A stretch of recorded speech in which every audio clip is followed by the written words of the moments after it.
Welcome back to the Dialed Up podcast. I'm going to be honest, I fucked up last week. Luke and I did an episode, and I just got off third shift when we recorded it and fell asleep, forgot to upload it.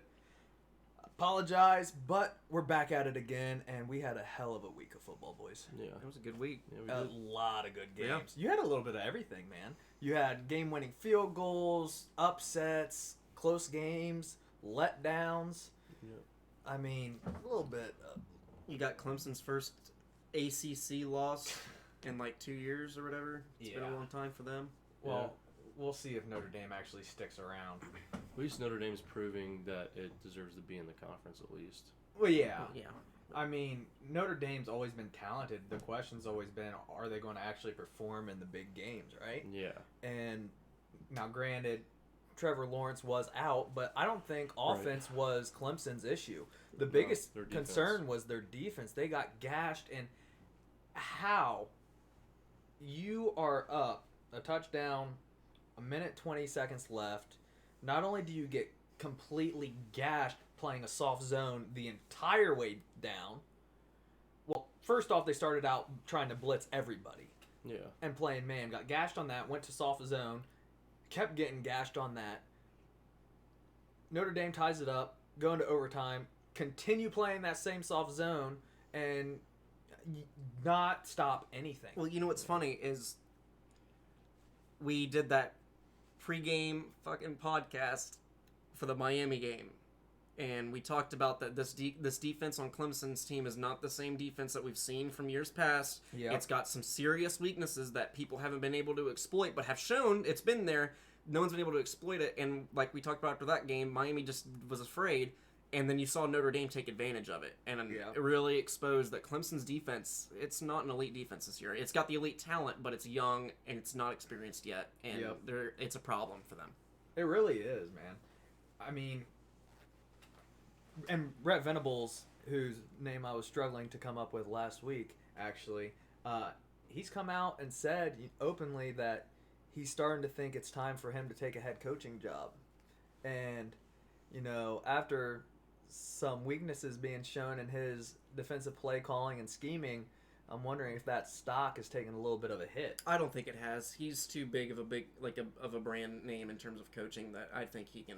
Well, I mean, you have a couple of those guys who really would be the front runners for jobs like Michigan, Texas, and those now Penn State. If James Franklin ends up on the hot seat, Venables being one of them, but Matt Campbell at Iowa State, who was the hot coach when Ryan Day, in that cycle where Ryan Day was hired at Ohio State, and now you're looking at the performances that Iowa State's putting up, and his stock has, I think, taken a big hit too. Who out there would be, that premier coaching prospect? We talked about this last week. I know. Don't fucking say it. I'm sick of hearing it. Well, I was going to say, Harbaugh's gone. You know who's going to Michigan, dude? And I hate don't say it. I wish we would have uploaded that episode. I know. I wish we would. Is he going to say it? Is he about to say it? He's about to say it. Don't say it. He won't do it. Hey. Adam Sandler. No, Luke Fickell. No. The funny thing is he went off on this huge, probably 5 to 10 minute rant about this last week. And yeah, that sucks. You didn't get that up. I came to this. I had to get this little tidbit in because I asked him. I said, "Who is the most legendary coach in Michigan football history?" Bo Schembechler. Okay, where did he come from? Where did he come from? Yeah, I know. So I mean, and Fickell, I think, is by far the hottest coach out there. He's born and bred Columbus. His family's from Columbus. He was a captain on the Ohio State football team. Yeah. He hated Michigan. Yeah. But that's not to say that he wouldn't take one of his other kids, jobs. he's got tons of kids. He loves Cincinnati. He wants to raise his kids there. I know, but Michigan won't open up, or Cincinnati won't open up the wallet Michigan will. Yeah. Well, I'm not just talking about Michigan. I'm I talking know, about but the other Michigan's premier like jobs. that because Cincinnati ain't got the wallet like I Michigan think has. I think we're getting close to being able to say that Jim Harbaugh's done after this year. Now, I've been saying that from the beginning. Done. Now, I've been saying he's my first on notice for a reason. And here's another thing. I'm just curious. So we all know how Fickell's one season as the interim head coach at Ohio Can't believe State we're still talking about this. happened. How that ended You knew up, you were going to talk about right? this. Dude. He's kept Cincinnati undefeated. You really think he's not going to stay there, dude? I'm sorry. I love you. We all know how that happened. I'm here for you. And then he ends up leaving, and Ryan Day gets the job. That he has to have a little bit of animosity there. That he didn't get the job or any real consideration. It was pretty much immediate. Everybody knew Ryan Day is going to be the head coach. And now that Urban's gone and Ryan Day is the head coach, do you think that there could be that big rivalry if with him going to Michigan, hypothetically, that would be a huge rivalry. Yes. Guys that were on the same staff. Undoubtedly. He was the intern. He ended up not getting the job. I think that would be a huge... Now, is he going to try to pull a Harbaugh and then, wear khakis and get the Bo Schembechler glasses and hat going? Fick is going to be Fick. Fick won't do that. He's going to have his own style and run the program the way he wants it to be ran. But I'm willing to bet money that he doesn't go to Michigan. I don't think it's likely, but I think in terms of what it would mean for the rivalry as a whole, I think him going to Michigan would be the best possible scenario for the Ohio State-Michigan rivalry. Yes, but we can't just sit there. I mean, it's just a bunch of fucking... Okay. Buckeye fans are sitting there like, yeah, we want you to go to Michigan so it'll be fun again. Like, fuck off. No, we want Harbaugh to stay. We love seeing how Michigan, how much pain Michigan fans have. It's beautiful. I mean, they're like beaten dogs in the corner.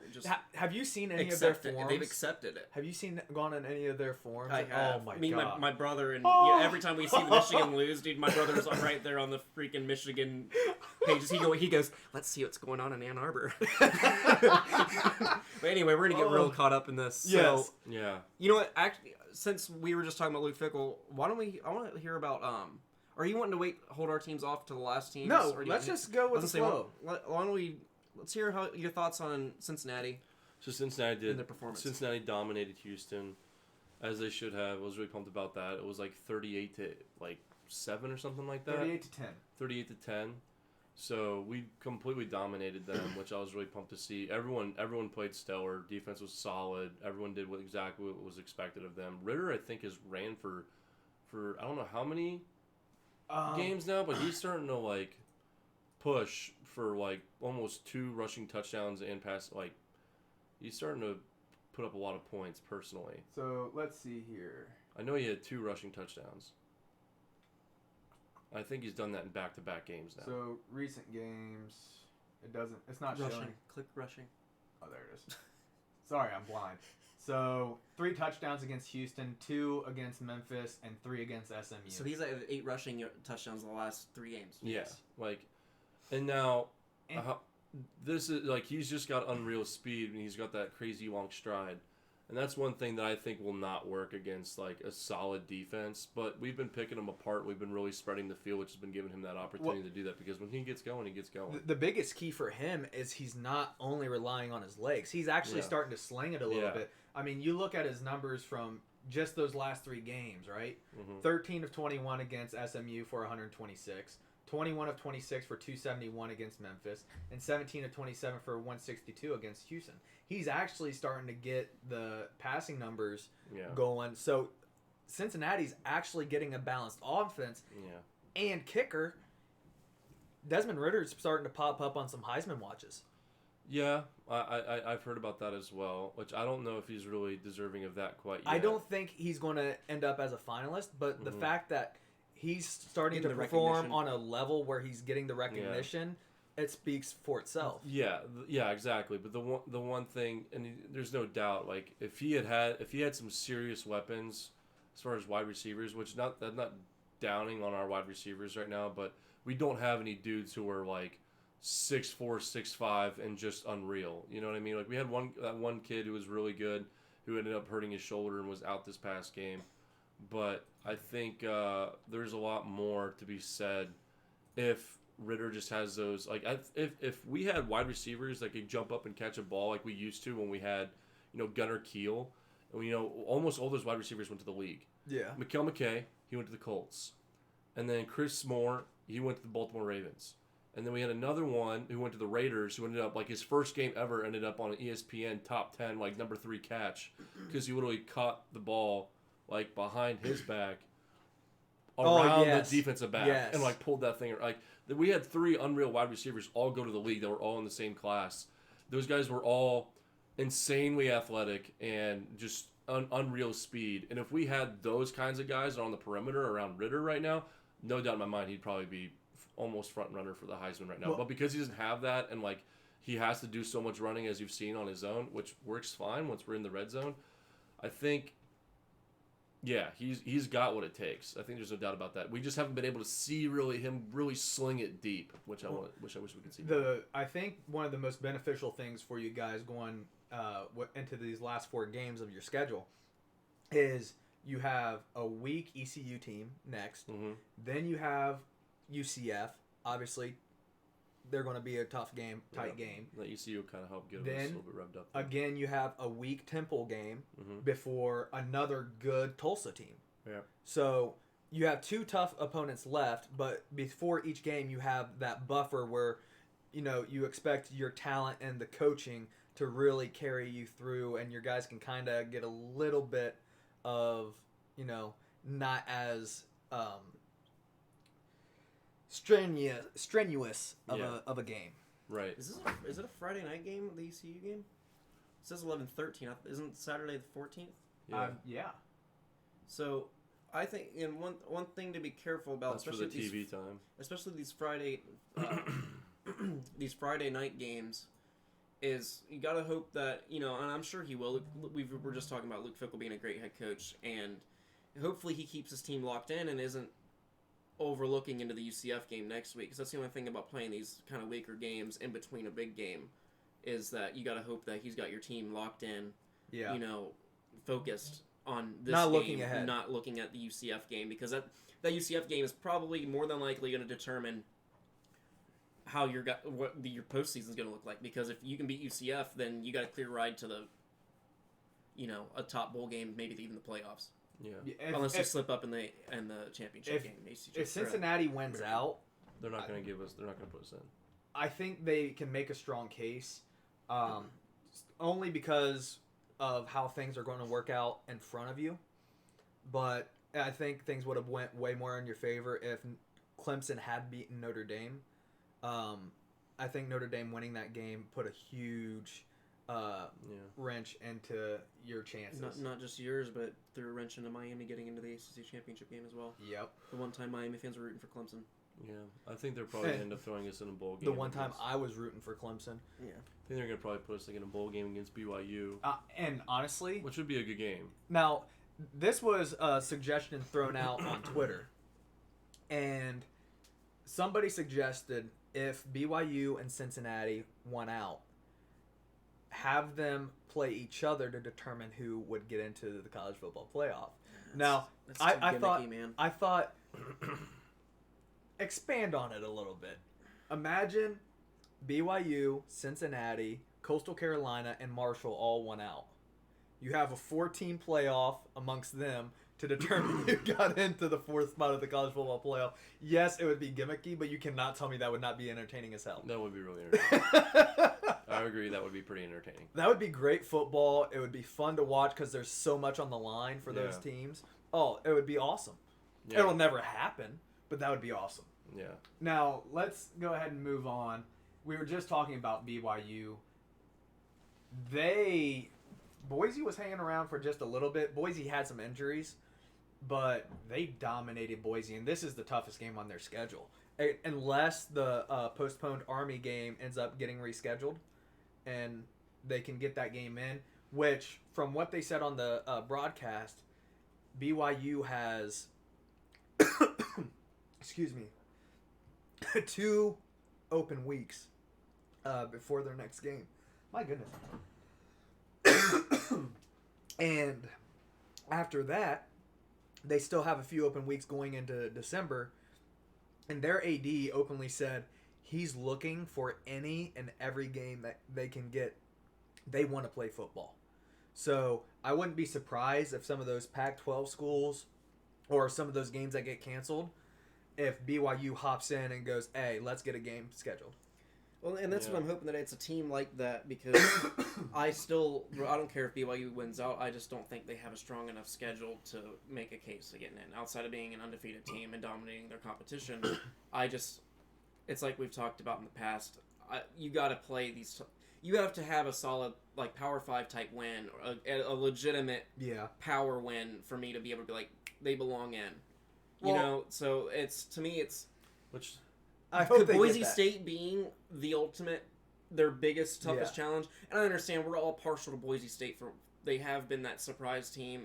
They're a solid mid-level team, but that's the problem, is they're a solid mid-level team, and that being their key win is not. I just don't. And they're lucky that this COVID stuff's happened, or they wouldn't be where they're at. Well, and also they're lucky that they have the AD that they do, that's willing to go out and get these games. And I can respect that. If they're able to secure 1 or 2 games against a Pac-12 team, so say like a but I want to see a decent Pac-12 team. I don't want to see Oregon. like Oregon State. You know what I mean? Say like Oregon. Has a game against Cal, and Cal comes down with they have an outbreak of COVID-19. Oregon clear, they're healthy. BYU steps up, plays Oregon, who is right now projected the top team. They're the best team in the Pac-12. But if we're being honest about this too, you look at it from Oregon's coaching standpoint, like they're probably sitting there going like, I don't know if we want to do that. I don't know if we want to play BYU. Oregon, they wouldn't have a choice because they're already at a shortened schedule. They're getting less than 8 games right now. Yeah, they would and need if they want a shot to get into the playoff themselves, they need every game they can, especially against a good opponent. That's fair. So, but that was a very good performance. Obviously, Zach Wilson is, the nation is kind of split on him, whether he's actually that good or not. It's just like, it just comes down to just like BYU against 2. So, if you did that against, like we were talking about an Oregon team, you'd change my tune up, and I'd be saying throw them in the fucking playoff if they went out. But until they have a quality, and I'm not even saying that they need to play in Oregon. Throw like a USC in there, like a mid to high level Pac-12 team, and if they can get a solid win, not like a close perform squeak like by. they have been all year. Show me that consistent, dominant performance, then I'd be like, all right, you've got me. You should get in. But I can't say it when their best win is against a Boise State team. So talking about quarterbacks and the Heisman talks, Kyle Trask and the Florida Gators put the beat down on the Bulldogs, and I think we all predicted that one. So you didn't? No. So listen. All right. So it was like Friday. I was like looking at my picks again, and I'm like, I don't know. Like I had like that feeling, like maybe Georgia could. You get one of those things where you're like, I don't know. I feel like I'm wrong, even though I'm partial to Florida, and I'm not partial to Georgia. Yeah. And I'm like, I'm gonna change it up. You know what? Screw it. I'm gonna change it up. I'm gonna go with it. And I saw the score, and I went, ha. I'm a dumbass. And everybody laughed at me. I knew it was coming. Look at this score line, or this stat line. 5 of 16 for 78 yards. Georgia does not have a quarterback. Hey, Kirby, do you miss Justin Fields now? Well, do you know what he said? He came out and they have JT Daniels just sitting on the bench, and he said, these 2 quarterbacks, 5 of 16, give them his best chance to win or whatever. And 4 of 13 for 34 yards, give them the best chance to win. You are out of your damn mind. But I saw Georgia fans online. They're like, fuck it, put Zamir White at quarterback and just run Wildcat. That'll give you better results. I mean, they're not wrong. No, they aren't. I mean, don't throw it. Just run. They have nothing in the backfield. Right now. I feel for Georgia fans, man. But I don't at the same time because you guys are cocky little fucks. But I feel for you at the same time. Like, this has been like this. It doesn't matter who your head coach is. You guys just are always going to be this. Yeah. I'm just... What the fuck was that? He threw his little Georgia pillow.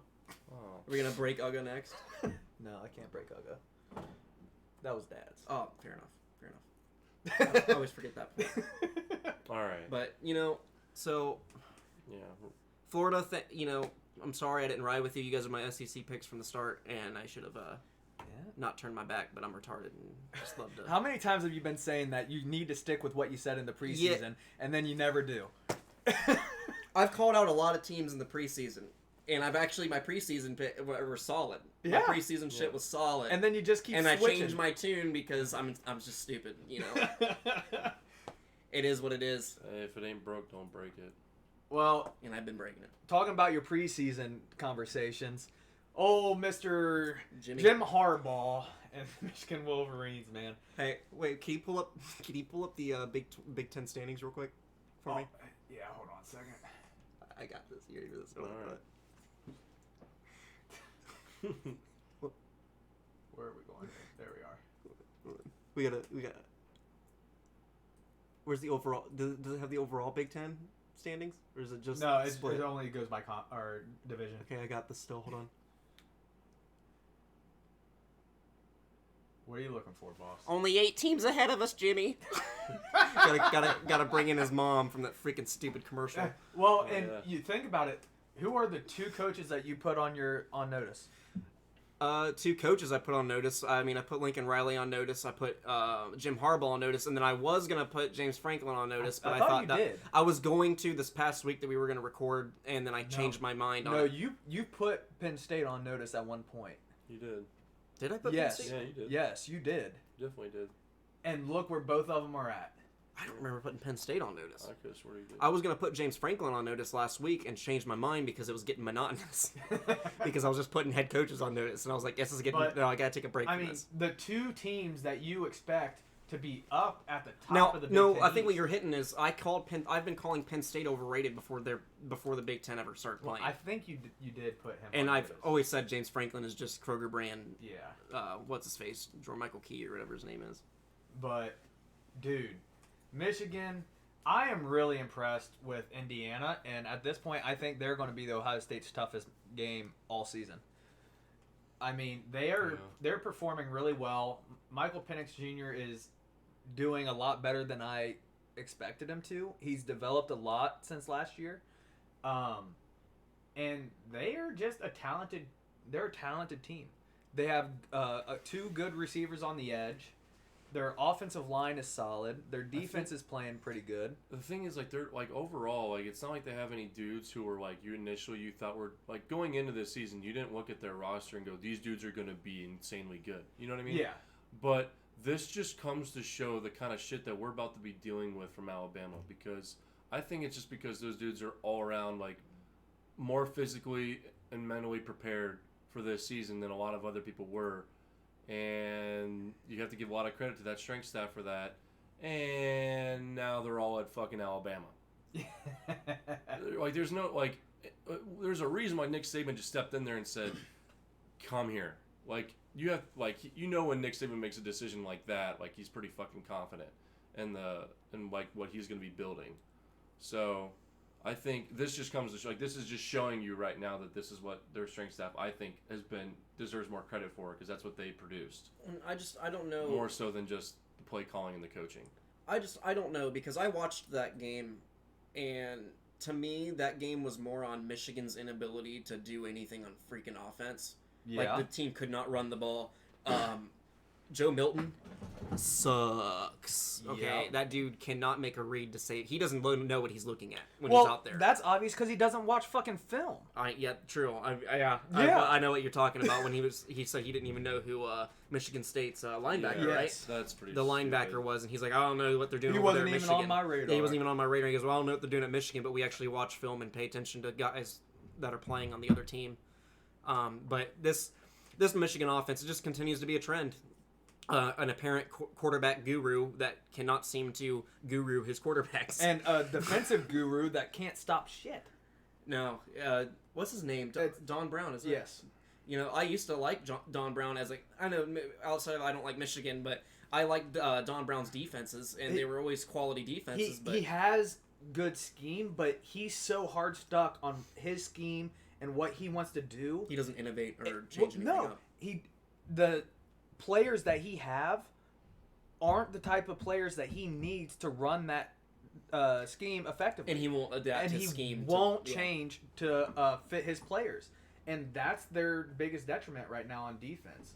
And it's just pathetic. And there's a lot of ego up there that is just starting to really come down. And here I want to jump. Let's jump to USC Arizona State. Let's talk about the big Pac-12 game this week. Well, outside of Stanford and Oregon, but okay.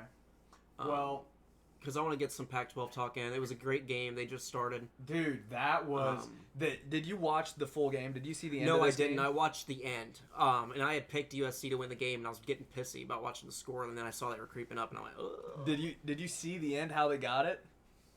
The onside kick? Yes, yeah, the onside kick. That was the best performed. How he got that kick up and bounce, I don't know, but that was nuts. Yeah. I've never seen a kicker kick the ball at an angle so it just cuts almost at a 45 degree. It was beautiful.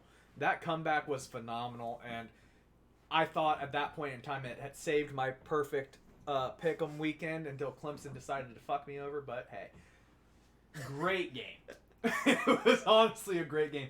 Let's dive into because I'm excited to talk about Ohio State, kind of, just because I was kind of concerned with the defense. Oh, okay. You want to just talk about it? Because Yeah, I thought you wanted to talk about USC. Well, so, no, it was a great game. I mean, the only key point really to hit on was the onside kick, and I'm just trying to speed this process up a little. Yeah. Okay. Well, because we got a little wrapped up talking about Clemson and our intro, our coaching discussion. Okay, Ohio State boys. It's time to talk about Ohio State. Because where are we? I'm not excited because, like I've always said, Ohio State's my number 2 team. I'm excited to hear what Zane has to say about it.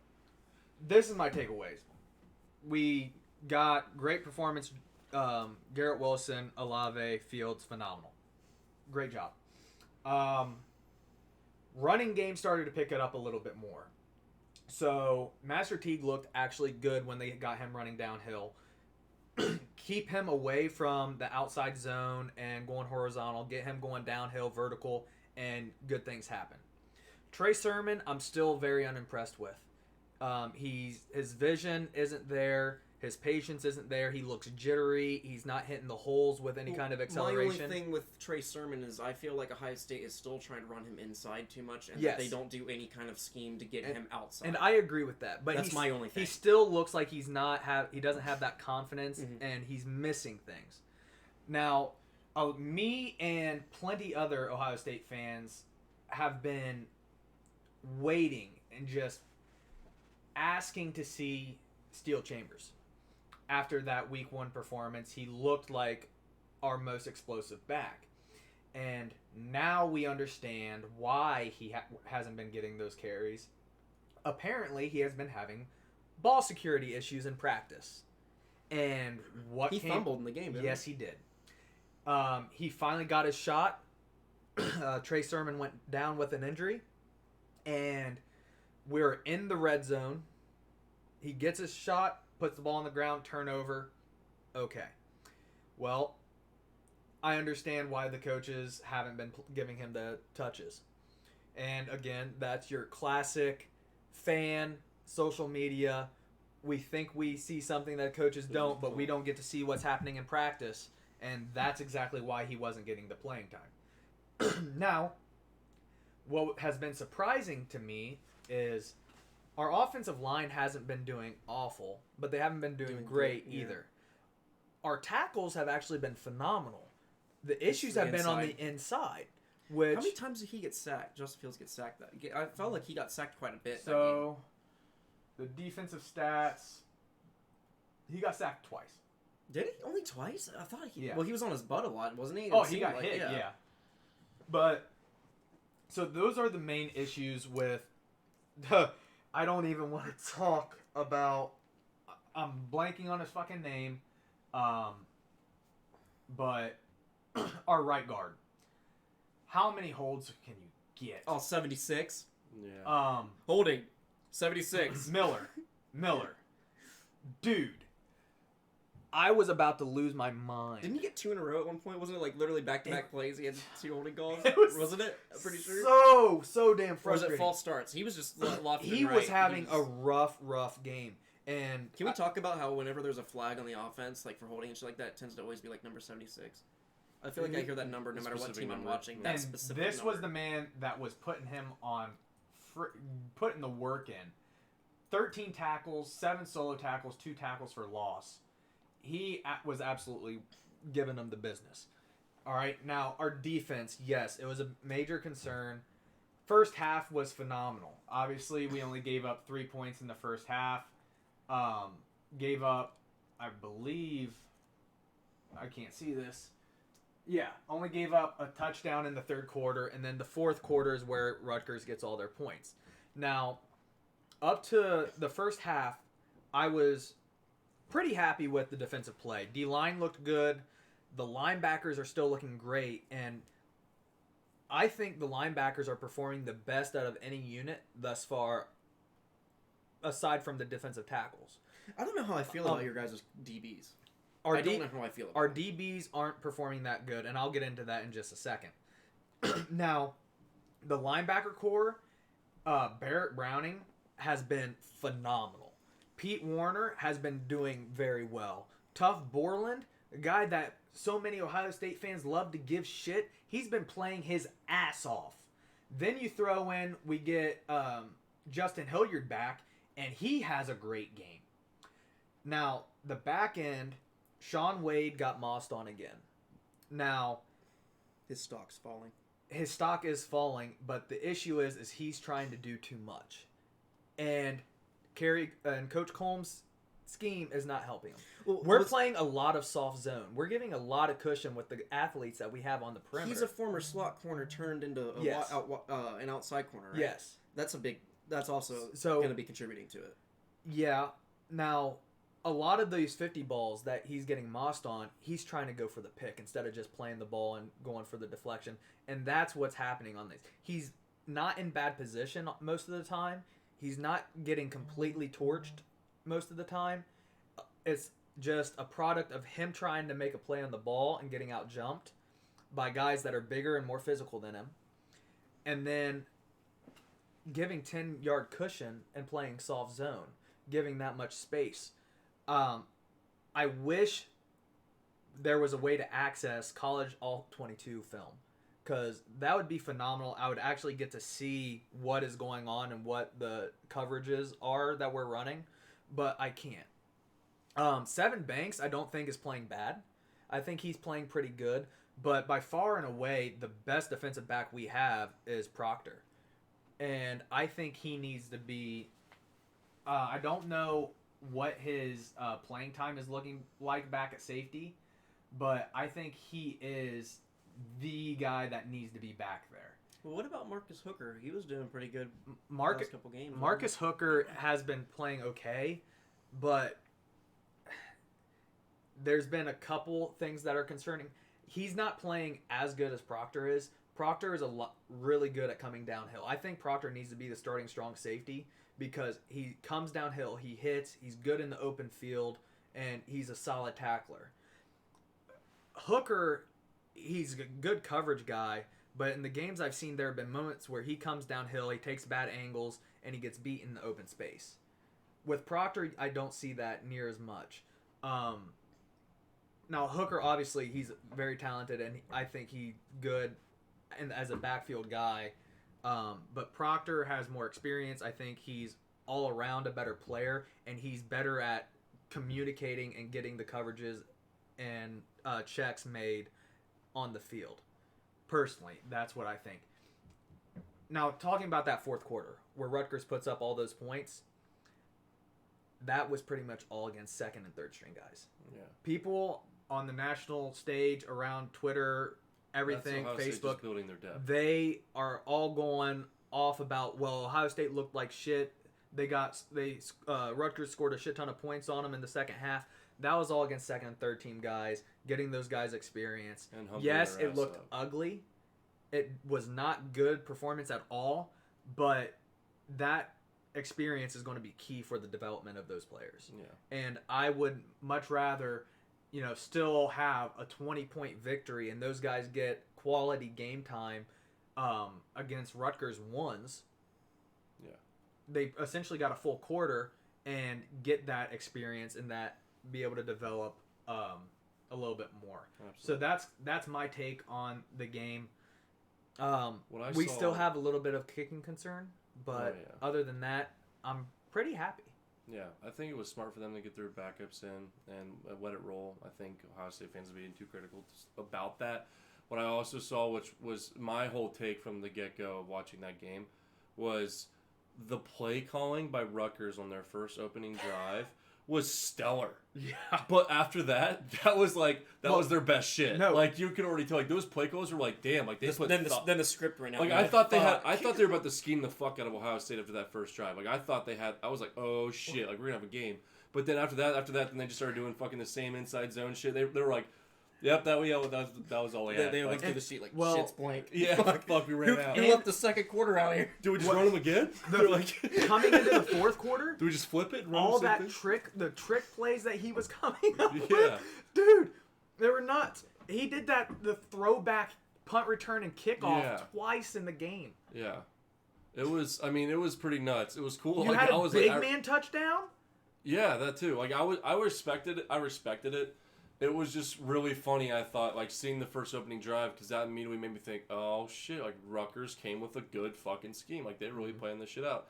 And then the next two drives they had where they went 3 and out, I was like, they literally just blew all their plays that they had. They literally went through their call sheet and they're like, they were supposed to say that for fourth quarter, and then the coach was like, fucking use it now. Like, well, because those were, like, they had that zone play that's, like, such a crucial play that you only run when you know you're about to gain a touchdown out of it, where you fake like you're zoning right, and then your running back sticks his foot in the ground, and he actually goes left, and there's a puller with it to lead the way, and the whole team, like, that's hard to coach, because you have to time that up perfectly. Well, you saw have your line zone right, linebackers, too. And then one of your linemen, because that's going to send all the linebackers to flow over the top. Yep. And then offensive lineman just stops and comes around and pulls out of nowhere. Was it number 71 that got that fucking pancake on the edge? It might have been him.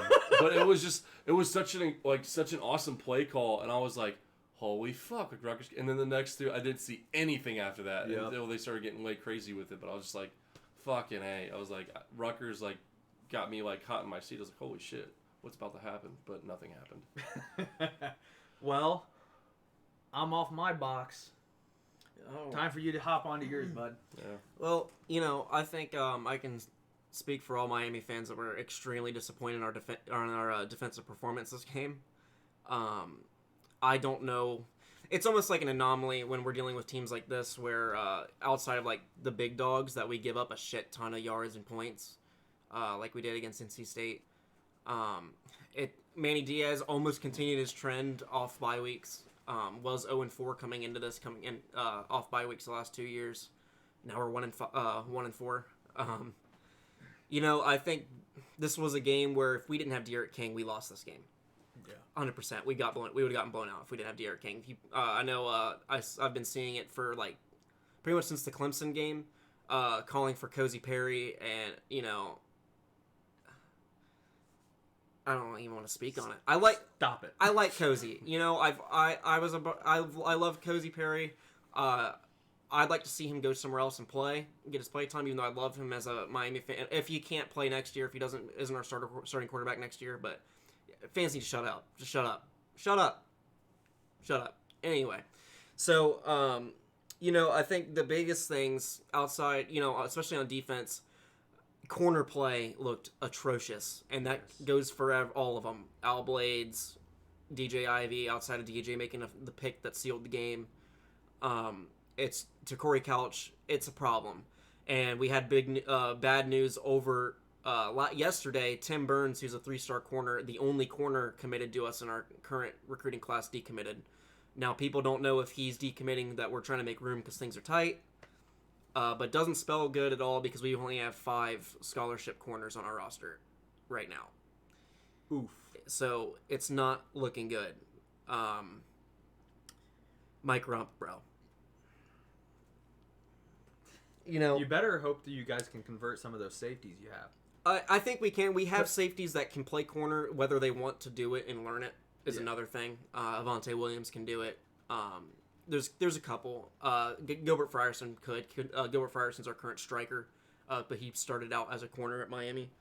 Our linebacker play continues to be meh. Now, our best linebackers that a lot of fans have been calling for, and I agree, need to start starting. They were out with COVID because of COVID restrictions. We had like 11 players out because of either COVID or contact tracing, which included some wide receivers. A lot of true freshmen were on that list, including also Brevin Jordan was on that list.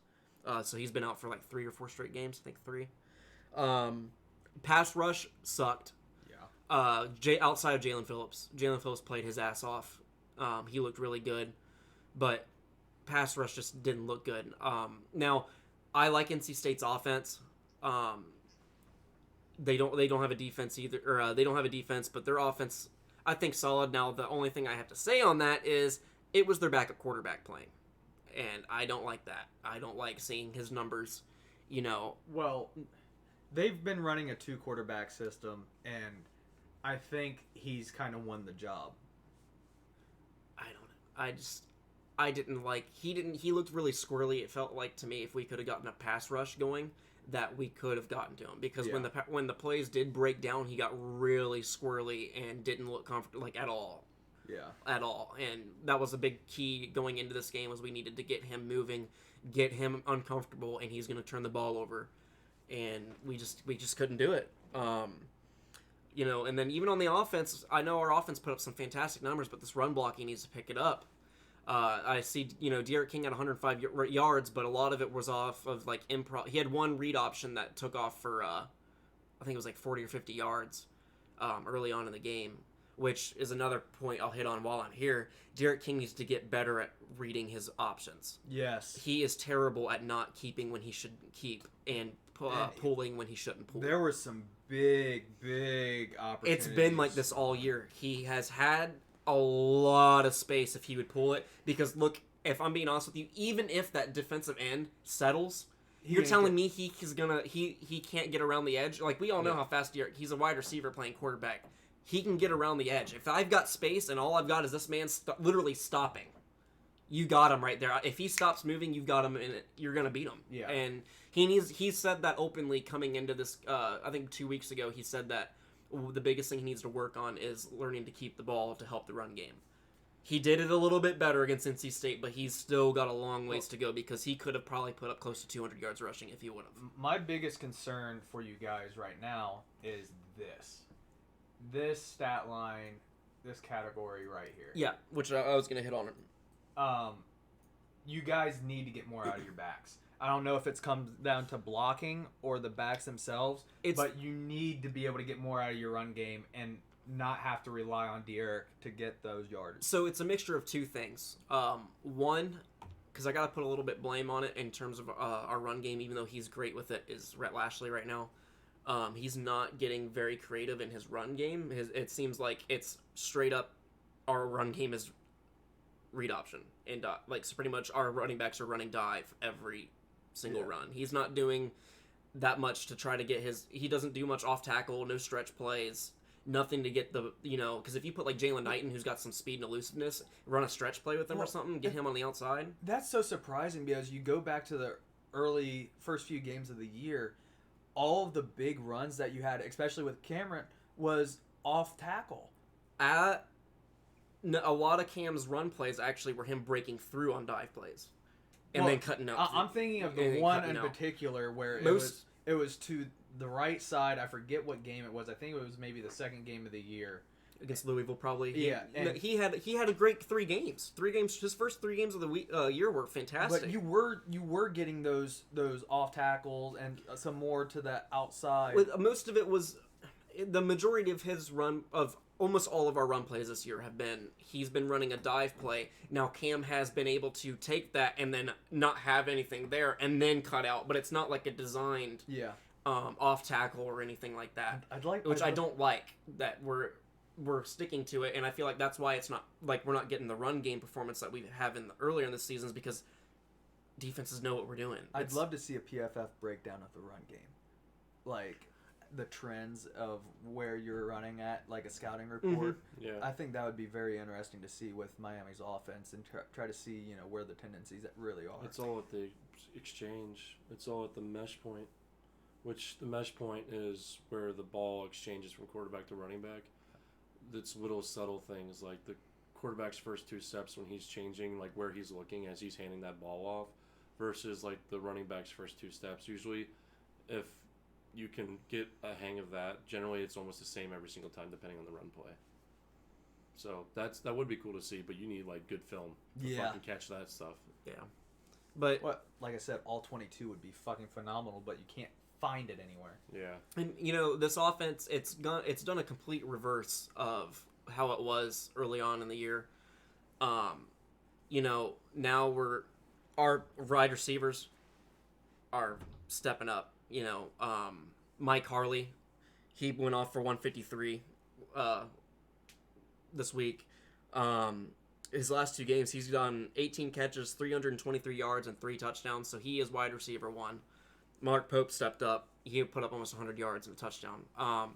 But I think the biggest thing for us on offense right now is our wide receivers are finally stepping up. Which I don't know if I got to bring it up on our last podcast. Was did I tell you guys what Mike Harley said?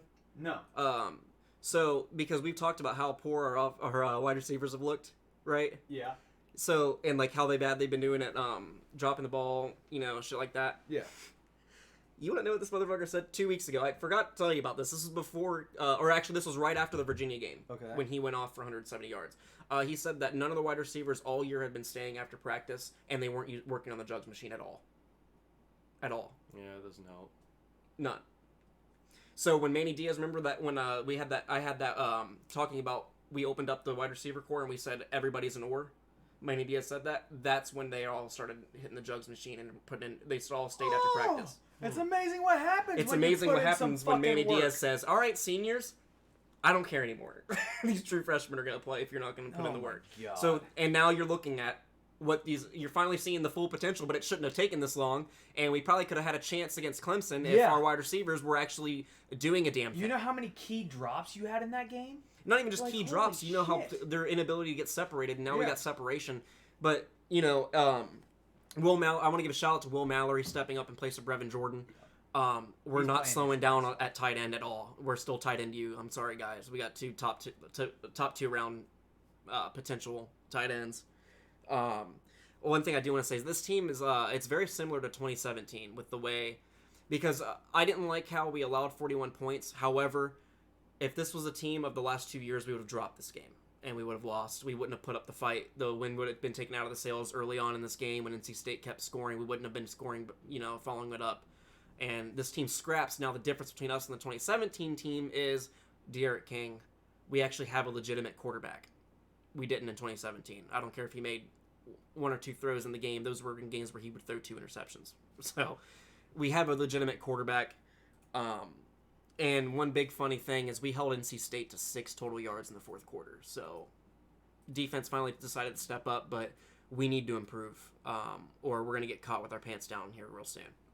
So, we got to keep winning, and we got to hope Notre Dame or Clemson drops another game if we want to have any shot in the ACC championship game, or Notre Dame loses 2. Yeah. So, but probably an Orange Bowl berth this year if we can win out. So let's keep it up. Well, let's get into the top 25, boys. So there have been some changes and some a little bit surprising. Darby, what kind of sticks out to you about the newest rankings? Well, so why don't you go ahead and get the top 25 up there? All right, there we go. Because I want to play a game with you guys.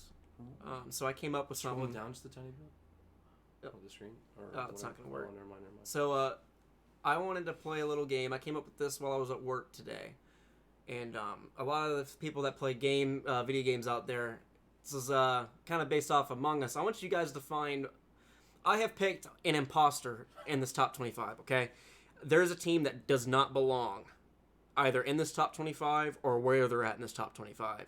And I have these two. I gave them a little bit of a heads up to see if they could kind of find who I have pegged as my imposter. And I'm going to let them each guess and give me a little reason, not too crazy in depth, but why they think I picked that team. and then I'll tell you. Luke, I'll let you go first because I have two in mind, and they're both right in the same spot. You have to pick one. I know, And you can't say I'm thinking about the other. You have to strictly say only this team name because I'm not gonna play that game with you motherfuckers. Well, they're one spot. They're right next to each other, and I'm sure you can guess where I'm going with that. I'll wait. Fucking.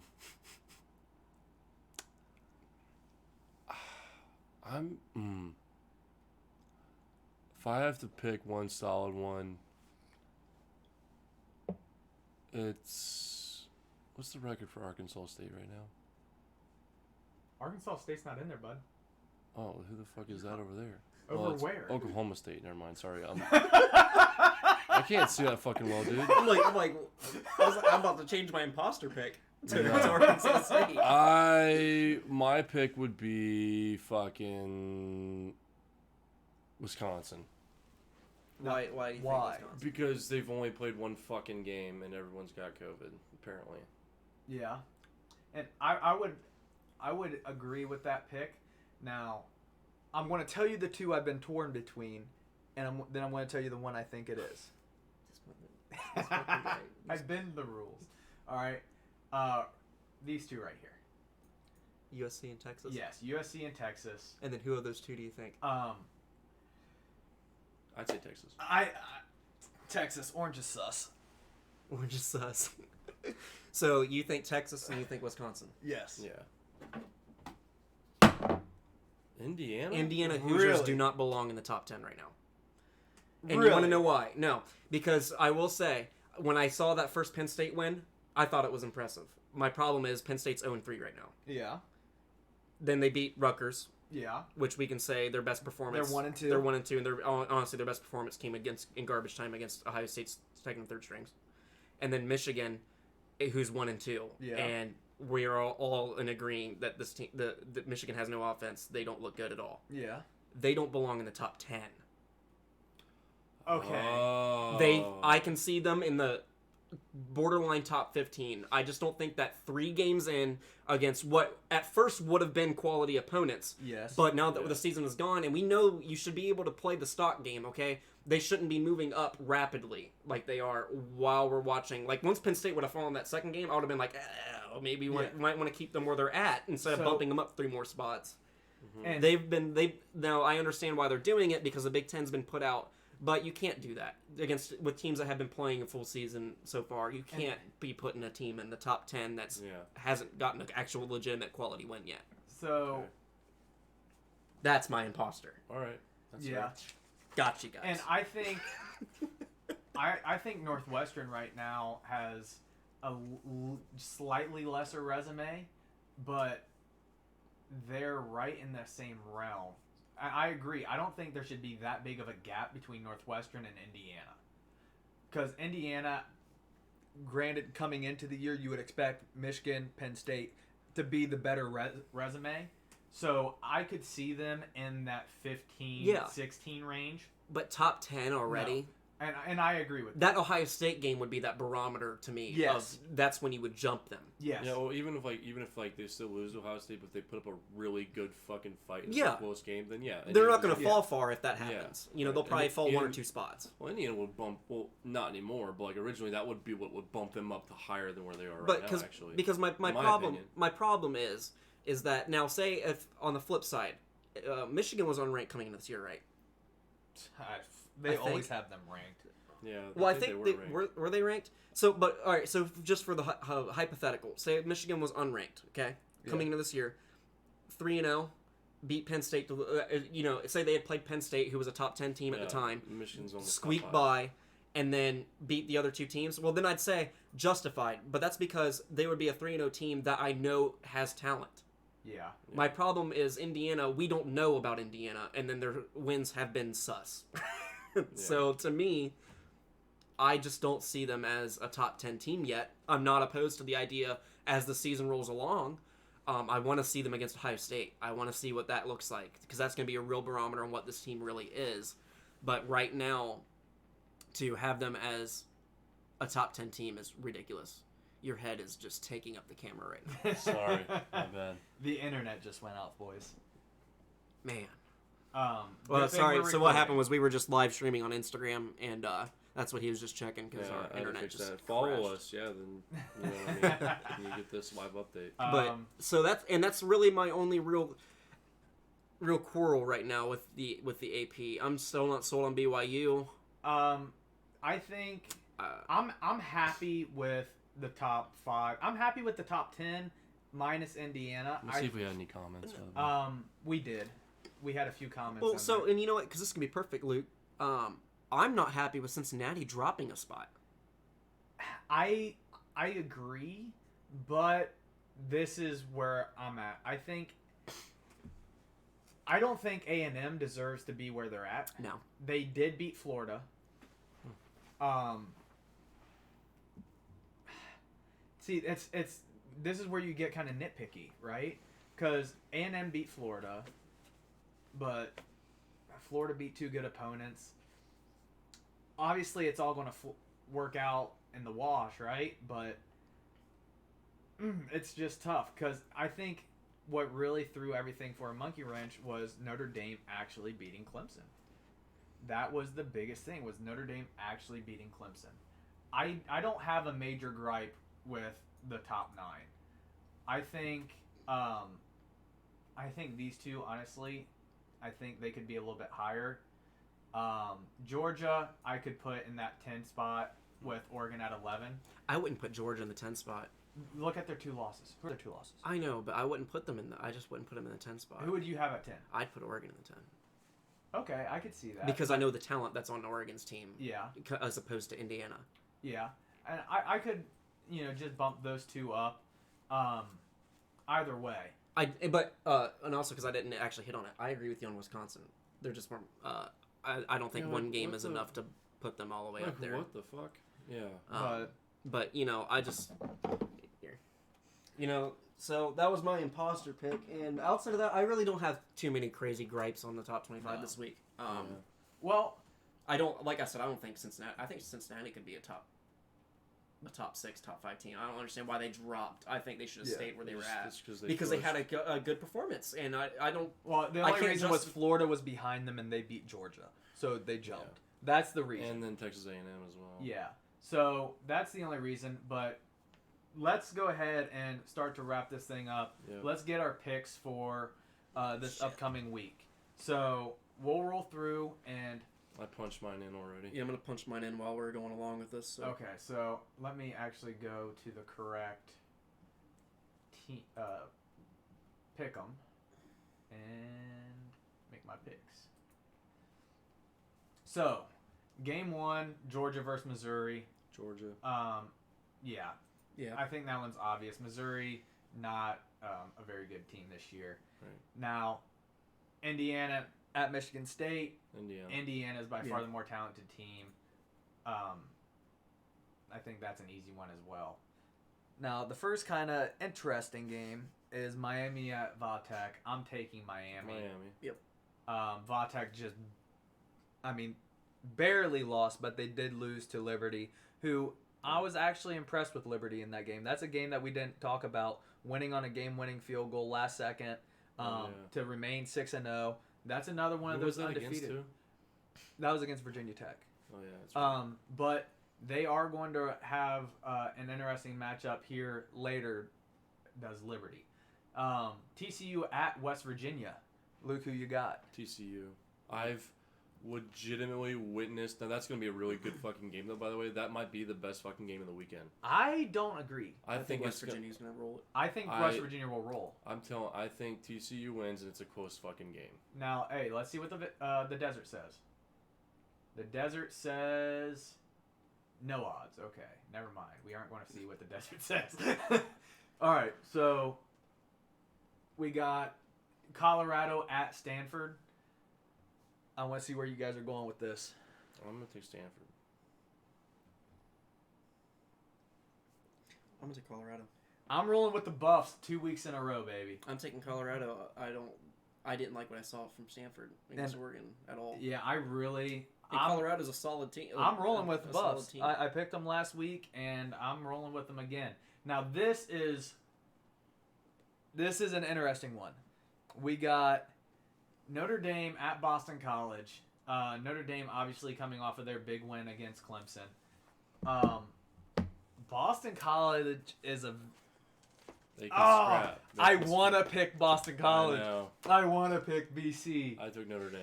Jeff Hafley has those guys playing so well. Just with the way that Notre Dame is playing right now, I will be rooting for BC. I just can't. I can't quite pick them yet. Well, it's okay. I'll do it for you guys. I'm picking Boston College over Notre Dame. I fucking love you. So, and I'm doing it because I know Notre Dame's shown it for 2 weeks, but before that, they were very inconsistent on offense. Yes. And I didn't like what I saw at all. And Boston College, I think this will be like that win that really puts Jeff Hafley on the major radar. Well, and then also you have... And it's like a trap game. Right after a big win, yes, exactly. This is a huge trap game. You have that huge emotional This is not a team you want to play coming off that. No. And it's a away game. I'm rolling with it, dude. I feel it.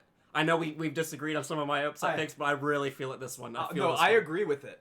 And I'm sold on this There's a reason on my other pick'em where I'm in the contest and you have to do confidence ratings. There's a reason this is my lowest confidence rating game. Yeah. Ohio State at Maryland. Give me the Buckeyes. This has a potential to be a good game. It depends on what defense shows up for Ohio State. And, I mean... Because Talia Tagovailoa is he's playing his ass off. Luke, who you got? Taking Ohio State. USC at Arizona. This is an interesting matchup for me. I'm taking the Trojans, but I'm very tempted to go with Arizona, and I know you are. Davis, if you're listening, bear down, baby. I'm taking Zona. All right, I'm not that big on USC this year. Neither am I. And Arizona can always be that kind of sleeper Pac-12 team. Yeah. And I feel it. It's another game I feel. So I'm taking Arizona over USC. I'm taking. I can't remember who I actually picked on this. I think I might have picked USC, but I don't know who's home. Arizona's home. I'm gonna take Arizona. Okay. Bear down. Yeah. Arkansas at Florida. Give me the Gators. Another game that has there's potential there for being like a close, scrappy game. Florida. Yeah. Just overwhelmingly too talented. Yep, I agree. Luke. Gators. All right, Oregon at Washington State. Oregon. Yeah, if Mike Leach was there, it'd be a little more interesting, but he's not. Yeah. All right, so this is a very interesting game in my mind. So you look at the matchup: SMU at Tulsa. SMU's 4-1, Tulsa's 3-1. SMU's 6-1, Tulsa's 3-1. Oh, really? That's fucked up. Yeah, no, it's you're looking at the last 5 games up there. Oh, okay. Yeah, okay. This is an interesting matchup. So SMU's got the most points per game and has the edge in yards per game, but Tulsa has the edge in points against and yards against and the strength of schedule. This is a tough one, but I'm rolling with Tulsa. I took SMU because SMU's if their guy's back, which I think he is. He is. He wasn't listed on the injury report. That dude is a complete game changer. Yes, he is. And I think he's going to be back, and Tulsa's... Now, is he going to be full health, though? That's going to be questionable. Like, is he going to be, like, ready to rock and roll for a full game after recovering? I don't know, but he's a game changer. Yeah, no. So, I'm taking my chances on SMU. I'm joining him with the SMU train. I think their offense is just too overwhelming in terms of the talent. You know, I think that this would probably be Tulsa's best offense they faced this year. Probably. Yeah. Yeah, you could argue. Well, I was just really surprised. I wouldn't be surprised if this game goes either way. Yeah. But this is the game. Be a good game. This is the game I'm picking. It's going to be a for my shootout upset. game, and I just think SMU's offense is just too good. I like what I see with their offense. Now, you were talking about game of the week. This is my game of the week. Northwestern at Purdue. And I want to see where you guys go before I give you my selection. Because I'm switching up what I said in the preseason. Yeah. Oh no, I took Northwestern. I'm switching it up right now. No, I'm not. Yes, I am. No, I'm not. I don't know. Might be game of the week. Come on. Lock it in. Lock it in. Eeny, meeny, miny, mo. I don't know. Fucking A. I'm going to take Purdue. All right. Home field advantage, even though there's really hardly any. I'm taking the Wildcats. My man. I like you and me both talked about this. We both like Northwestern as that sleeper team in the Big Ten this year. Yes, on the we West Side. But so I'm sticking with the Wildcats, especially Rondale Moore, I believe, still out for Purdue. As it's listed here, he is still not playing. And I know David Bell's a very good receiver, but What's Northwestern's record? They're both undefeated. Yeah, they're both 2-0. So I'm rolling with Northwestern here. Okay. All right, South Carolina at Ole Miss. Ole Miss. Who'd you pick, by the way? Did you take Northwestern too? Guarantee you, Ole Miss is gonna have fans in that fucking stadium too. Best believe Ole Miss is gonna have people in that stadium. I'm taking South Carolina. As am I. I'm taking Ole Miss. All right, so Wisconsin, Michigan, give me the Badgers. Coming off the COVID, I'm still taking the Badgers. Yeah, we're gonna go ahead and get that skillet even hotter, buddy, right underneath your ass, Jimmy. Oh, did you see where it was win out or you're gone? I saw an article. You're not winning out, guys. No, I'm sorry. You're, Absolutely not. y'all are about to be 1-3. Yeah. It's great. California. Get him out of here. I've been saying. Cal versus Arizona State. Devils, baby. I'm taking the Devils. I Yep. took Arizona State. Yep. All right. More talented team, better coach. Yep. 100%. Arizona State should have beat USC, but they didn't. So now, let's wrap this puppy up. Oh yeah. What's got you dialed up? I'm fucking pissed because I have to work this Saturday when I wasn't supposed to, so now I can't go to my buddy's lake house. So I'm dialed up in a way that I'm fucking dialed up, like You're pissed? pissed. Now, also happy that Thanksgiving's coming up, I guess. So that's kind of cool. Yeah. You know, a lot of food. Shit like that. Yeah, so. Oh, and I've been learning fucking that song guitar, so I'm addicted. There you go. Yeah, I'm dialed up about that. Oh, yeah. Dars, what's got you? I'm dialed up to finally get back over here and watching some freaking football. Yes. Okay, I've been trying to, and between work and other obligations, I haven't been able to make it out and actually sit and watch football. I should be getting here around 2 o'clock. There he is. Okay. So I'm just dialed up to be back with the boys and watching some football, drinking some beer. I'm fucking because happy it's to been too long. have you guys. It's Damn. been too long. Yeah, it's been a minute. Work's been a bitch, so I'm ready to. Yeah. As you can see, I recorded this with my work shirt on, so we rolling here. I'll be getting out of there around 1, so. All right. What's got you dialed up, big fella? I'm dialed up because fucking wrestling season officially starts on Friday. We had our first practice I was able to go to was today. Got here, I was smelly, I was sweaty, but finally back on the mat with my guys. We have a solid team, 2 returning state qualifiers that didn't get the chance to wrestle at the state because of COVID. 2 other guys that should have been state qualifiers. We have a talented team, even though it's not. We probably won't fill every weight class. I am fucking amped. I'm only going to be able to be there 2 days a week for practice and then Saturdays for tournaments. But man, I can't wait. You guys know how much I love football. Wrestling's my favorite. Oh, wrestling's the lifeblood for this man right here. Wrestling is, and for those of you that are watching or listening wherever you're at, if you enjoy college wrestling, I'm probably going to be doing some college wrestling content underneath the dialed up name. So be looking forward to that. Oh, yeah. So that wraps it up for us. We're looking forward to week 11 of the college football season, and we will be back with you next week. And as always, make sure you guys are keeping up on Twitter, Instagram, YouTube. Just keep hitting us up on there. Get us a base going. Shout us out. Any good. And if you're on the Twitter world, you guys see some funny shit on Twitter. Get us in there. Let us see it. Let us get it out there too. Give us your opinion too. We're welcome. Talk to some it. shit. Tag Come in us, here, man. add us. We love fucking talking. Yeah. So, talking football, talking to y'all. Please communicate with us. We love it. But y'all have a good one.